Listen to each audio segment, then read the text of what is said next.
Sarah shall bear unto thee at this set time in the next year. This is what he said, the covenant is going to be with Isaac. And that's where the 12 tribes of Israel came from, Abraham, Isaac, and Jacob. And then the 12 brothers that Jacob had. Our seed, our family, this is where we came from.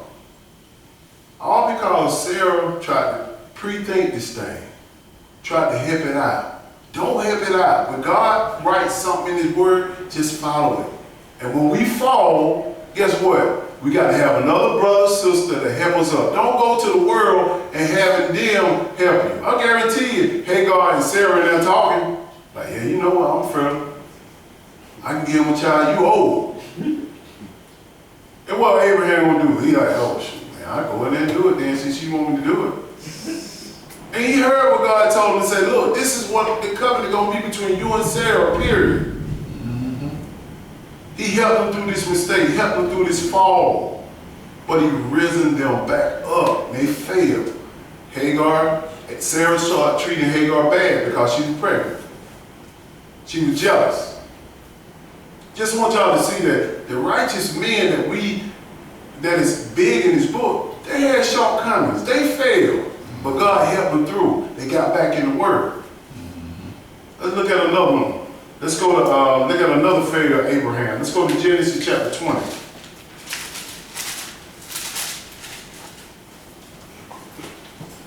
Genesis chapter 20.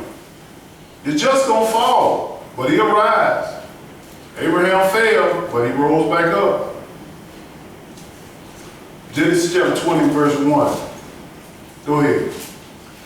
And Abraham journeyed from thence toward the south country. Yes, sir. And dwelt between Kadesh and Shur, and sojourned in Gerar. And Abraham said of Sarah his wife, she is my sister. And Abimelech king of Gerar sent and took Sarah.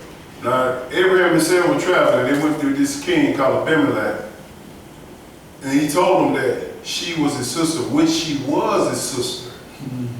But also she was his wife too.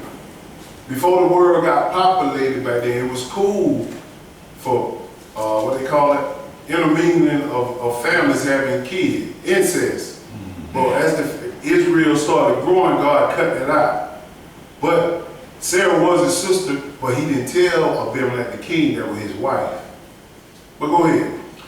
And God came to Abimelech in a dream by night, and said to him, behold, thou art but a dead man, for the woman which thou hast taken, for she is a man's wife. So God told this king, look, man, the woman you take, that's another man's wife. Abraham was scared to tell this man that she was his wife. He said his sister. Abraham, I don't know about Abraham. Go ahead. But Abimelech had not come near her. And he said, Lord, wilt thou slay also a righteous nation? He talking to the Lord. You gonna slay a righteous nation? Go ahead. Said he not unto me, she is my sister? He said, this is what he told me with his sister. Go ahead. And she, even she herself said, he is my brother. Yes, sir. In the integrity of my heart and in the innocency of my hands have I done this. Abimelech said, I didn't know that was his wife. They told me they were sister and brother. That's what they told me. They left the main part out. That was his wife. Just showing you the fall. They lying here. They telling part of the truth. Because Abraham was scared of this king. But God gonna bless him. Even if God gonna still bless him. Go ahead. And God said unto him in a dream, yea, I know that thou didst this in the integrity of thy heart. He said, I know you didn't. He said, I know you didn't mean to do this. You got some integrity. The king got integrity. Meaning he's not going to mess with another man's wife. Go ahead. For I also withheld thee from sinning against me. God said, this is why I came to you in that dream. So you understand that, hey, that's Abraham's wife now. Don't mess with her. I'm warning you. Go ahead. Therefore, suffer I thee not to touch her. Now therefore restore the man his wife, for he is a prophet, and he shall pray for thee, and thou shalt live.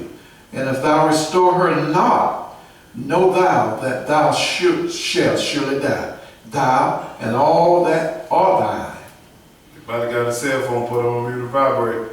But he's saying, look, if you touch her, you gonna die, and everything in your kingdom gonna die. Because God said, I'm not gonna mess up what I got with them, starting the Israelites. It's gonna be Abraham, Sarah, and Isaac, and Jacob, and the 12 tribes of Israel. So he's telling this king, don't touch him. This is the fall of Abraham and Sarah. They kept part of the truth out. They was married. Just showing you these great men and women of the Bible had problems too, just like we are today. But God helped them through it. He gonna make them rise. Go ahead. Therefore, verse 8, therefore Abimelech rose early in the morning and called all his servants and told all these things in their ears. And the men were so afraid. I bet they was. God tell you, I'm gonna kill everybody here, and you touch that phone, and I'll be heard, hey, get up!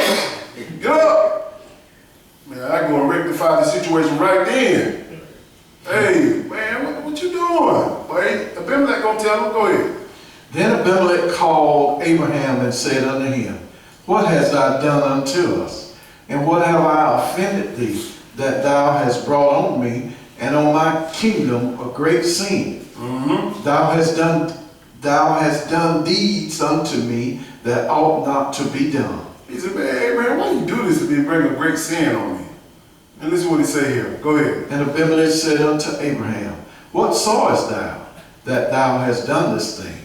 And basically like, why you done this? He was scared of God. He knew Sarah was a pretty lady. And they were going to want her. Go ahead. And Abraham said, because I thought, surely the fear of God is not in this place. Wait a minute. Because he what? Thought. He thought. That's right. Overthinking the situation.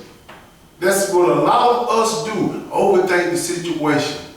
You think it. Don't think. You let God do the thinking. Come on. He said, lean not to your own understanding, but lean to the word of God. When we lean to our own understanding, that's when we mess up. This is Abraham messing up because he's trying to think for God. Go ahead. And Abraham said, because I thought, surely the fear of God is not in this place, and they will slay me for my wife's sake. Go ahead. And yet indeed she is my sister. Abraham still holding on to this. She's still my sister now. I didn't tell you that she was my sister. Go ahead. She is the daughter of my father, but not the daughter of my mother. And she became my wife. Understanding the father has the seed. It don't matter who the mama is. The father is where the children are kin. She can be a woman, can be white, Chinese, Puerto Rican, Mexican, whatever it is. If she have a baby by me, which is an Israelite, that baby is an Israelite. The seed, the bloodline is with the daddy. Understand that. Go ahead. Let's skip 14. Yeah, verse 14. Go ahead. And Abimelech took sheep and oxen, and men servant and women servant, and gave them unto Abraham, and restored him Sarah, his wife. Remember what I said? When a righteous man falls down, he gonna get back up. God is restoring Abraham right here, and Sarah, because of when they fail to tell the truth. God gonna help us do it, but we got to keep our mind on God and do it His way. We're gonna make some mistakes. We're gonna sin. It's gonna lie sometime, but it shall be willfully now. Go ahead. And Abimelech said, behold, my land is before thee, dwell where it pleases thee. Understand what he did. This king said, my land is before you. I'm going to give you some real estate. Pick out a spot in the land where you want to go. This is yours. Paid in full when you're dealing with God. A righteous man or a just woman falls, but they're going to rise. Don't rejoice over they falling. They're going to rise. God is teaching us in every mistake that we do. Every mistake. And He's going to help us out along the way as we see. He said, get you a piece of land. What is He going to give them? Go ahead. And unto Sarah he said, behold, I have given thy brother 1,000 pieces of silver. What? Behold. Some bread? Some money? Abraham ain't worked a day for no land, no money, no nothing. All of a sudden somebody come up and give you a piece of money. All of a sudden somebody in your family leave you an inheritance and say, okay, your great-granddad left you this land.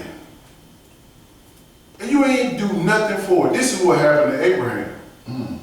But he kept his eyes on the prize, which is God. Go ahead.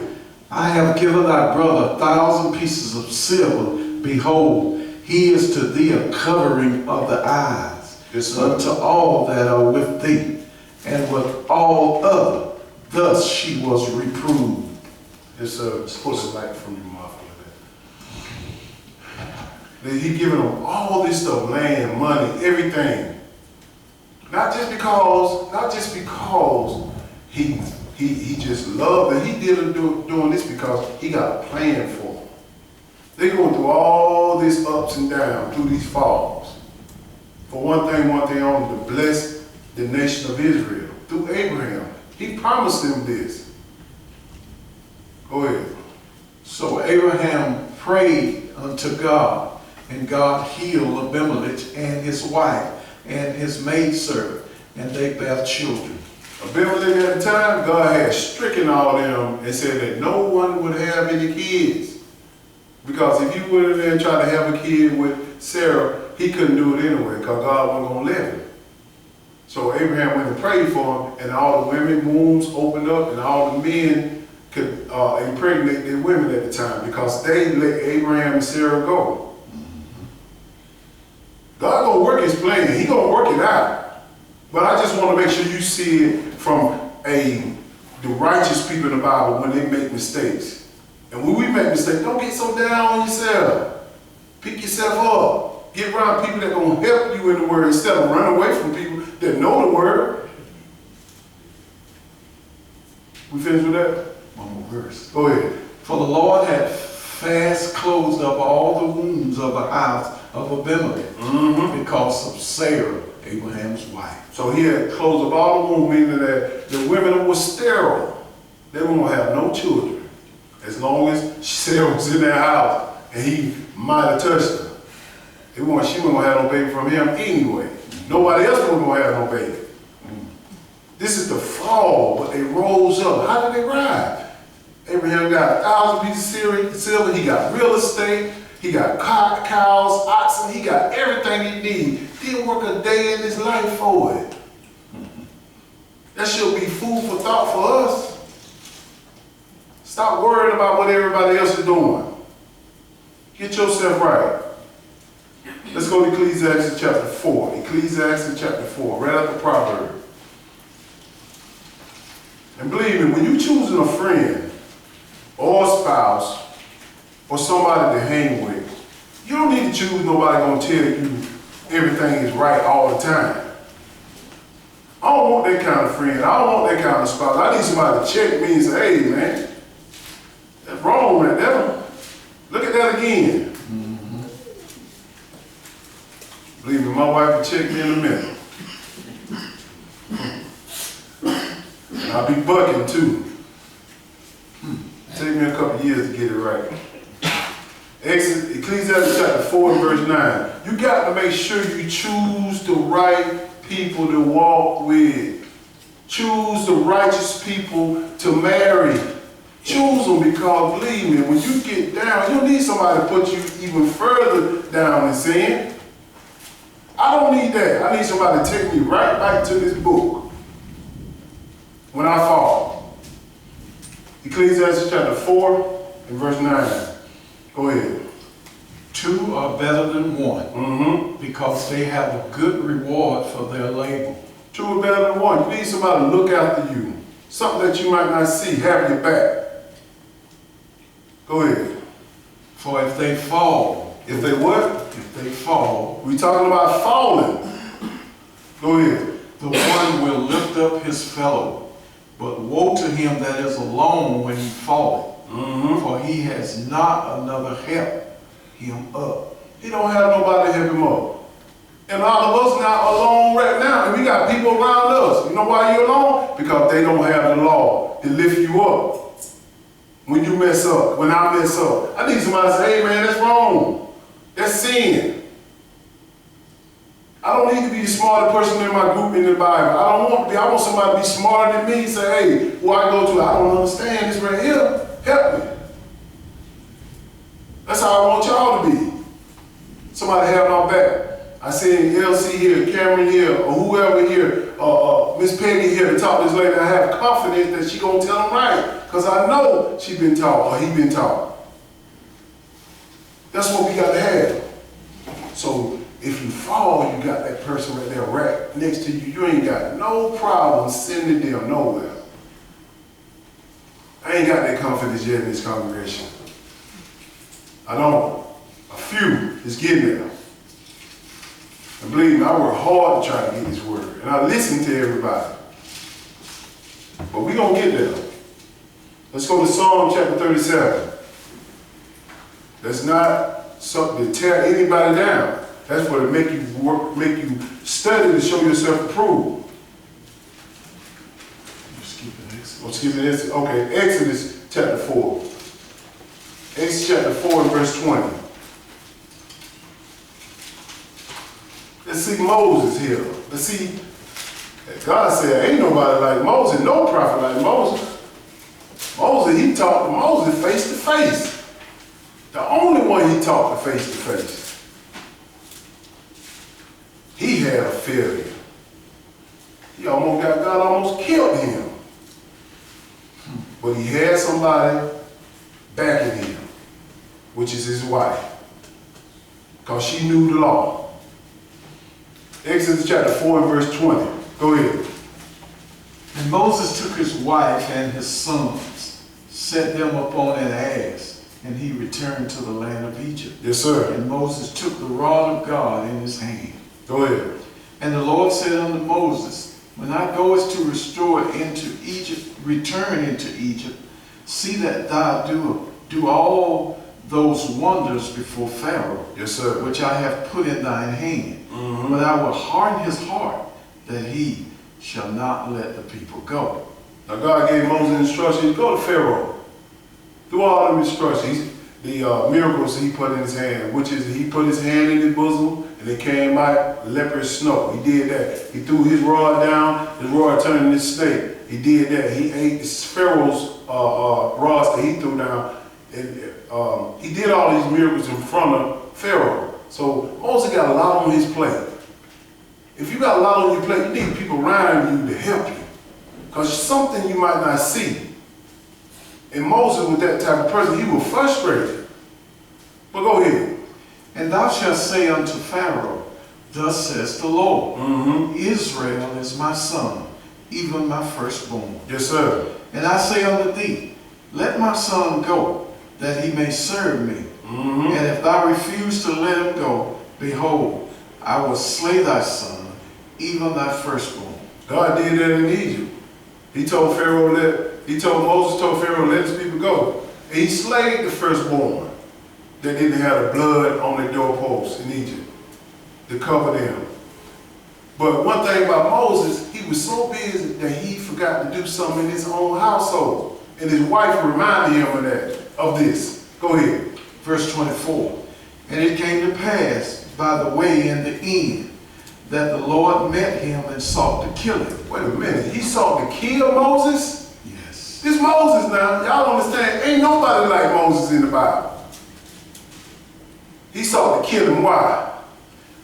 Then Zipporah. Zipporah took a sharp stone, cut off the foreskin of her son, cast it at his feet, and said, surely a bloody husband art thou to me.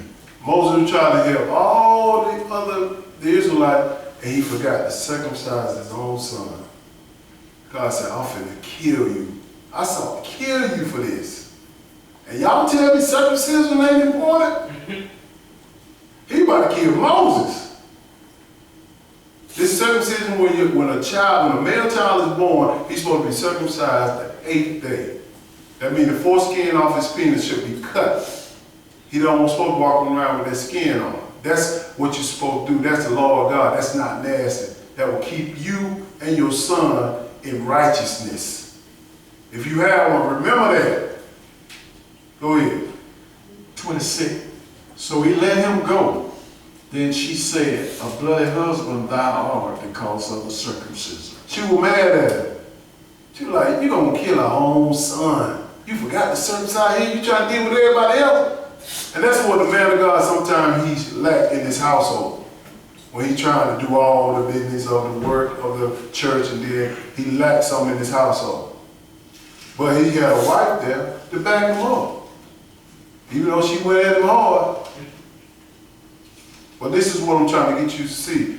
The men of God that are big in this book fail too. They fall too. They sin too. But they had somebody to help them rise. God helped them up. Let's go to Psalms 37. Psalm 37, verse 23. You just understand it. Just because a man falls now, that don't mean that he's just wicked and evil, especially if he's righteous. Help him. Help her.